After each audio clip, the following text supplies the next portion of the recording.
بسم اللہ الرحمن الرحیم. لبیک لبیک لبیک یا رسول اللہ.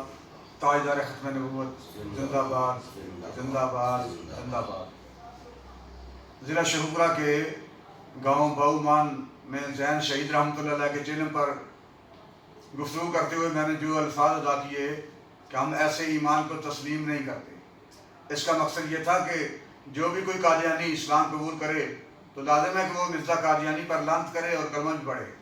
اگر وہ ایسا نہیں کرتا تو ہم ایسے اسلام کو تسلیم نہیں کرتے. ان الفاظ ظاہری کے اوپر اراکین شورا نے میری توجہ اس طرح دلوائی گو کہ اس میں تعویلات بہت ہیں. کچھ مفتیان کرام اس پر موافقہ کرتے ہیں اور کچھ نہیں بھی کرتے. بہرحال ہمارے سر شریعت مطہرہ کے آگے جھکے ہوئے ہیں. ہمیں کروڑوں بار اللہ کے حضور توبہ کرنے میں اور تجدید ایمان کرنے میں کوئی عار نہیں ہے. لا الہ الا اللہ محمد رسول اللہ.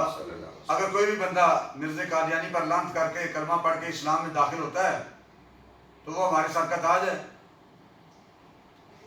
اور آخر پر یہ ضروری بات ہے کہ جو ہر بندہ نوٹ کر لے کہ ہماری لڑائی اور جھگڑا عالم کفر کے ساتھ ہے. اپنوں کے ساتھ ہماری کوئی لڑائی اور جھگڑا نہیں ہے.